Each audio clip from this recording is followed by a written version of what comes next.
បងប្អូនចង់ជោគជ័យក្នុងការប្រឡងខ្លាចជាមន្ត្រីរាជការមែនទេបើចង់ជោគជ័យត្រូវជៀសវាងរឿង3យ៉ាង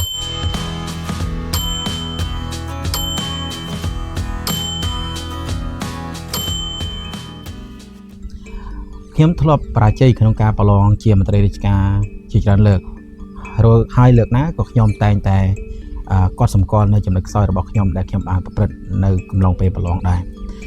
ពីមួយឆ្នាំទៅមួយឆ្នាំខ្ញុំតែងតែគាត់បែបហ្នឹងក្រោយមកខ្ញុំរកឃើញនៅចំណុច3សំខាន់ដែលខ្ញុំយល់ថាវាជាចំណុចស្នូលបញ្ហាដែលនាំឲ្យខ្ញុំប្រឡងធ្លាក់ចំណុចទី1គឺការត្រៀមខ្លួនបានល្អគឺមិនត្រឹមតែធ្វើឲ្យយើងតល់ប្រាជ្ញាតល់គំនិតក្នុងការសរសេរទេសូម្បីតែអារម្មណ៍របស់យើងក៏មិនមានទំនុកចិត្តក្នុងការឆ្លើយនៅសំណួរឬក៏ក្នុងការសរសេរទេការត្រៀមខ្លួនមិនត្រឹមតែចំណេះដឹងសូម្បីតែការវឹកហាត់ការសរសេរផ្សេងការសរសេរឲ្យស្អាតសរសេរឲ្យត្រូវឲ្យមានសោភ័ណភាពអានឹងក៏ជាការត្រៀមខ្លួនមួយដែរនេះគឺជាចំណុចទី1ដែលខ្ញុំគិតថាខ្ញុំធ្លាប់ធ្វើចំណុចទី2កំឡុងពេលប្រឡងគឺការផ្ដោតអារម្មណ៍នៅពេលដែលប្រឡងយើងធ្វើម៉េចរក្សាខ្លួនឯងឲ្យបានល្អតែផ្ទុយទៅវិញខ្ញុំធ្លាប់ឈឺពោះចង់ចូលបន្ទប់ទឹកពេលកំពុងតែប្រឡងដូច្នេះហើយ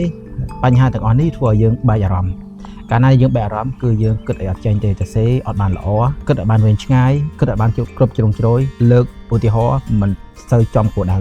ដូច្នេះហើយបានជានាំឲ្យអ្នកដាក់បន្ទុកអ្នកកែបន្ទុកគឺអាចមើលឃើញថាជាចំណុចខ្សោយរបស់យើងមិនឲ្យបន្ទុកយើងល្អ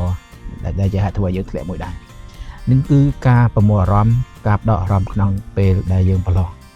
ចំណុចទី3គឺការគ្រប់គ្រងពេលវេលាខ្ញុំតែងតែខ្លាច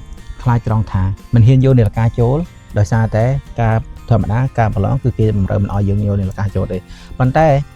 ចំពោះនាឡិកាបែបនេះគឺគណៈមេប្រយោគឬក៏អនុរិយគេមិនថាអីទេលើកលែងតែនាឡិកាដូចជាពួក smart watch ឬក៏តេតូននាឡិកាបែបអេឡិចត្រូនិកផ្សេងដែលយើងអាច search ឬក៏យើងអាចកត់ត្រាឬក៏យើងអាចថតចម្លងអីបានតែចំពោះនាឡិកាបែបនេះគឺមិនមានជាបញ្ហាទេដូច្នេះកន្លងមកខ្ញុំអត់ដែលបានយកនាឡិកាអីចូលទេខ្ញុំពឹងផ្អែកទៅលើអនុរិយដែលគាត់គូពេលវេលានៅលើក្តារខៀនដូច្នេះការកំណត់ពេលវេលាគឺសំខាន់កាលណាយើងមិនអាចគ្រប់គ្រងពេលវេលារបស់ខ្លួនឯងបានទេការសរសេររបស់យើងគឺមិនបានល្អទោះបីតែយើងមានកម្រិតល្អត្រៀមរួចបានល្អប៉ុន្មានណាក៏ដោយតែបើក្នុងករណីដែលយើងអត់អាចគ្រប់គ្រងពេលវេលាបានល្អទេ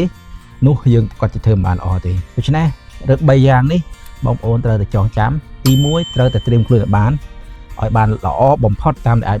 ធ្វើបានទី2គឺត្រូវតែត្រៀមខ្លួនប្រមូលស្មារតីផ្ដោតអារម្មណ៍នៅក្នុងការប្រឡងកុំឲ្យមានបញ្ហាកំឡុងពេលប្រឡង